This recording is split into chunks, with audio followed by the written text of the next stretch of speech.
29-year-old proficient mountain guide Teo Rojas vanished without a trace from the Chimera Peaks region of the Oconaluftee Wilderness. Deep within the Appalachian Range near Seraphim's Drift, North Carolina, during the afternoon of Tuesday, April 27, 1978. Teo, an experienced outdoorsman and local trail runner who knew the backcountry better than most rangers, had set out for a quick 6-hour solo loop hike, intending to test a new sectional map for the local tourism board. This was not a casual stroll, but a professional survey of a rugged, seldom used logging trail, notorious for its sudden, deceptive drop-offs and dense laurel thickets. His disappearance within such familiar, albeit treacherous, terrain immediately struck his mother, Sofia Rojas, as unnatural, a chilling deviation from her son's meticulous habits and unshakable respect for the mountains, initiating the sad, strange disappearance of Mateo Rojas that would come to define the isolated community for decades. Sofia Rojas alerted the Seraphim's Drift Sheriff's Department by 8 p.m. when Teo's beat-up Ford Bronco remained untouched in the dirt-parking area, his prearranged check-in call having been missed by hours. The initial response was frustratingly muted. The local chief, a weary man named Dale Mercer, assured Sofia that the spring weather was mild, suggesting Teo was likely just delayed or had perhaps stumbled into a remote cabin to escape a sudden shower, and they couldn't spare the manpower for a full-scale search until first light.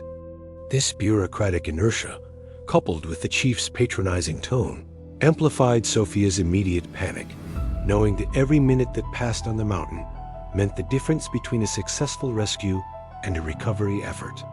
The cold reality of the mountainous night, even in late April, meant temperatures could rapidly drop below freezing, and Teo, despite his skill, had only packed light rations for a day trip. Precious hours were wasted as the chief clung to the hope of a simple, non-emergency scenario, an institutional dismissal of the family's deeply held conviction that something was terribly wrong. The police initially treated it like a runaway case, common reflex for young men who disappear without a note, despite Teo's age, strong family ties, and stable job. Sofia and her husband Ricardo, a stoic carpenter whose face was now etched with raw fear, began their own frantic, ill-equipped search, shining weak flashlights along the main trail until they were finally joined by a few concerned neighbors and an off-duty ranger from the Oconaluftee office around 3 a.m. By dawn, a small, disorganized search was underway, with volunteers shouting Teo's name into the vast, indifferent expanse of the Oconaluftee wilderness, only to be swallowed by the morning fog and the sheer scale of the Chimera Peaks. The family says they were dismissed, their intimate knowledge of Teo's character and habits ignored in favor of the police's generic missing person protocol. Ricardo tried to explain that Teo never missed a call, that he carried an emergency whistle, and had promised his mother he would be back by 7. But the local police force, small and resource-starved, preferred to assume the worst of his character rather than the worst of the circumstances. The search effort finally ramped up by the second day, incorporating Park Service rangers like Lena Dubois, a focused young woman with an intrinsic understanding of the treacherous terrain. She immediately recognized the difference between an inexperienced hiker who wanders off a path and a seasoned local who vanishes from a well-defined, though rugged, trail. The latter, she knew, almost always implied an external, non-accidental factor. 3 days into the widening search, a volunteer stumbled upon the first meager piece of evidence, a small, dark blue fragment of nylon backpack fabric, caught high up on a splintered pine branch approximately half a mile off the logging trail, an improbable distance for a simple slip and fall. The material was quickly identified by Ricardo as a section ripped from the reinforced seam of Teo's specialized hiking back, suggesting a struggle or a violent impact, rather than a gradual loss of gear. Ranger Dubois meticulously documented the find, noting a faint scuff mark on the trunk of the nearby pine tree that seemed too deep for a simple brush by. Curiously, A few yards away, partially covered by leaf litter, they found a single, non-native cigarette butt of a brand favored by local hermits and poachers, immediately drawing the investigation's nascent focus toward the few reclusive inhabitants of the mountain, particularly a known local named Elias Finch. The investigation began to spiral into confusion, contradiction, and things that don't add up immediately after the discovery of the backpack fragment. Search teams combed the area for footprints, but the rocky ground and dense undergrowth gave nothing back. There were no signs of a body, no blood, no secondary trail leading away from the pine tree. Just a sudden, inexplicable cessation of evidence. Chief Mercer publicly downplayed the significance of the fabric, suggesting it had likely been torn loose by a bear or snagged by an errant branch, stubbornly adhering to his original theory despite the growing unease within the community. The chief's stubborn insistence that Teo was simply missing because he chose to be was met with skepticism by Ranger Dubois, who noted over and over and over that the lack of any subsequent trace, no discarded wrapper, no water bottle, no signal from a beacon, was fundamentally inconsistent with an experienced hiker who had simply gotten lost, fueling the tragic narrative of the sad, strange disappearance of Mateo Rojas. The neighborhood was never the same after Teo's vanishing. The community of Seraphin's Drift splitting into factions of fervent believers and staunch skeptics. Locals who relied on the wilderness for tourism began to whisper about dark omens, while others, loyal to the chief, insisted the Rojas family was being overly dramatic. The constant presence of volunteers and the lingering scent of search dogs cast a perpetual pall over the quiet mountain town, destroying the simple, idyllic life the residents had known.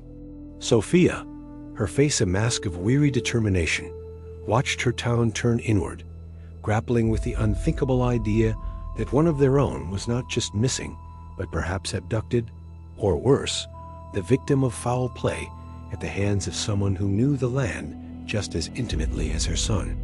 The emotional drain on the family was compounded by the institutional refusal to accept the severity of the case, solidifying the family's nightmare in a web of public doubt. As weeks bled into months, the official police response dwindled to nothing more than a filing cabinet folder, its cover gathering dust. However, the private investigation funded by Teo's extended family began to unearth unsettling claims tying this case to trafficking. Networks that allegedly used the remote Appalachians as a transit route for various illicit activities. Not just humans, but timber and contraband as well. A former state trooper, now a private investigator, shared intelligence suggesting that the Camira Peaks region was known for clandestine operations due to its near-total lack of law enforcement presence and treacherous accessibility. The suggestion that Teo might have inadvertently stumbled upon such an operation immediately elevated the case from a tragic accident to a potential felony crime, renewing the Rojas family's resolve, but also deepening their despair that their son was not just gone, but was now held against his will. Unbelievably, despite the overwhelming evidence pointing towards something nefarious, Chief Mercer continued to parrot the original narrative, relying on the public's ingrained suspicion of outsiders and the mountain's reputation for swallowing the unwary. He insisted, again and again, that Mateo Rojas was simply missing because he was a runaway who had wanted to escape the confines of his small-town life, dismissing the fact that Teo was a 29-year-old with established roots and a good life. The heartbroken mother Sophia took to the regional airwaves, her voice cracking as she repeated Teo's last promise, a simple declaration that he would be back by 7 for dinner. She stated emphatically, for all to hear, that her son was not a runaway, reminding the listeners that the police were deliberately ignoring the physical evidence and the intelligence from the private investigator, forcing the community to ask whether this was simple incompetence or something far more sinister and calculated. Over the next 4 long years, the search for Mateo Rojas became a solitary obsession for his mother. She turned grief into activism, organizing annual searches with the help of Ranger Dubois, and refusing to let her son fade into the cold statistics of the state's missing persons list. Sophia established the Chimera Peak Task Force, a non-profit dedicated to wilderness safety and cold case investigation, leveraging her meager resources to keep the pressure on the state authorities.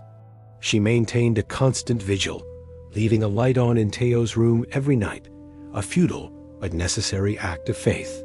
Her relentless efforts, coupled with the persistent low-level media coverage she managed to secure, ensured that while the case was officially cold, the memory of the abducted guide remained a throbbing wound in the conscience of Seraphim's Drift, a promise of justice yet to be fulfilled in the face of widespread institutional indifference. The unexpected break, the one that cracked the 4-year-old case wide open, occurred in the late summer of 1982. A severe microburst storm ripped through the upper slopes of the Chimera Peaks, causing a significant mudslide that diverted a small tributary stream. Ranger Dubois, conducting post-storm damage assessment in a remote, heavily wooded section 3 miles from the original backpack find, discovered a small rusted metal tin wedged between the roots of an ancient cedar tree, its surface almost completely obscured by mineral-rich mud. The tin was the kind often used by trappers to store survival gear or tobacco, and upon careful cleaning, etched crudely into the lid were the distinct initials, EF, immediately bringing the name of the reclusive local, Elias Finch, back into the long-forgotten narrative of the missing guide, forcing the investigation to confront the possibility that a local element was involved. The discovery of the tin with the initials EF was no coincidence. The investigation now had a tangible connection to the area's few permanent inhabitants, shifting the focus from the slim possibility of a random passing criminal to a known local with a history of minor infractions. Ranger Dubois immediately recognized the significance of the find, contrasting the cheap, utilitarian tin with Teo's high-end, professionally branded deer. The tin's discovery deep in the woods, along a rarely traveled game path, suggested that Elias Finch, or whoever the owner was intimately familiar with the region and the best places to remain unseen. The soil and pollen samples collected from inside the rusted container were sent for analysis, quickly confirming the presence of tobacco residue and specialized mineral oil used to maintain trapping snares, activities that Finch was known to engage in illegally within the protected Oconaluftee wilderness boundaries, forcing a rapid reconsideration of the circumstances surrounding Teo's final hours. Curiously, the location where the tin was recovered sat precisely at the confluence of several steep ravines that drained toward the original point where the backpack fragment had been found, suggesting the tin had been washed down in the deluge, but its starting point was likely much higher up the mountain. Ranger Dubois, now leading a covert investigation in parallel with the still reluctant sheriff's department, began modeling the microburst's path of destruction, narrowing down the potential origin to a small, isolated cluster of shallow caves known locally as the Devil's Clutch, a treacherous maze of overhangs known only to a few seasoned hunters and trappers. This new information suggested that the disappearance was neither a random runaway nor a simple fall, but a complex, perhaps premeditated event that had been deliberately covered up using the terrain, leading the investigation to spiral into confusion, contradiction, and things that don't add up from the official record. Tracking Elias Finch proved difficult. He lived off the grid, his small, unregistered cabin tucked away in a remote hollow, and he avoided all contact with law enforcement. Dubois, using the leverage of Finch's past poaching citations and the tangible evidence of the tin, finally managed to orchestrate a non-confrontational meeting, approaching him under the guise of an investigation into illegal trapping. Finch, a gaunt man with nervous eyes, initially offered vague, non-committal answers, but the sight of the tarnished tin, an object he clearly recognized, visibly rattled him. The years of isolation and paranoia, coupled with the sudden, quiet pressure from the experienced ranger, began to chip away at his composure, revealing the deep, tightly held secret that had festered in the Oconaluftee wilderness for 4 long years, and setting the stage for a confession that would shatter the already heartbroken mother. Under the steady, unwavering gaze of Ranger Dubois, Elias Finch's carefully constructed silence finally collapsed. He admitted to having been on the mountain that day, but claimed it was a chance encounter, not a planned ambush. He confessed to having witnessed a struggle, a brief, violent altercation between Teo and an unidentified man near the logging trail's crest. A man Finch described only as a clean-cut outsider with an aggressive demeanor, wearing a jacket too expensive for the woods. Finch claimed the man was threatening Teo, perhaps over something Teo had seen or heard, a detail that immediately revived the old, suppressed rumors that claims emerged tying this case to trafficking networks operating in the remote areas, suggesting Teo had inadvertently stumbled into a highly dangerous situation, leading to him being abducted by people willing to use lethal force to maintain their secrecy in the secluded mountains. Finch, his voice a ragged whisper, then revealed the darkest fragment of the truth, the piece that confirmed the family's nightmare. Teo had not been taken alive, but had been left for dead at the base of a rocky outcrop after the brief but fatal confrontation. Finch, fearing implication due to his illegal activities in the area, swore he saw the other man flee the scene down a hidden ridge path, leaving Teo's lifeless body behind. He admitted that he was too terrified to report the murder, fearing that the authorities would immediately pin the crime on the local poacher, the outcast with a history of distrust for the law. Instead, in a desperate, panicked attempt to protect his own freedom, Finch had dragged Teo's body into one of the remote, shallow caves in the Devil's Clutch, believing the mountain's ruggedness and the dense forest canopy would cover up the terrible secret indefinitely. Perhaps most troubling, Elias Finch's confession contained a detail that instantly implicated the local law enforcement and confirmed the family's long-held suspicion of a deliberate cover-up. Finch revealed that days after he had hidden the body, he had been found by Chief Mercer, who was conducting a private, off-the-books search.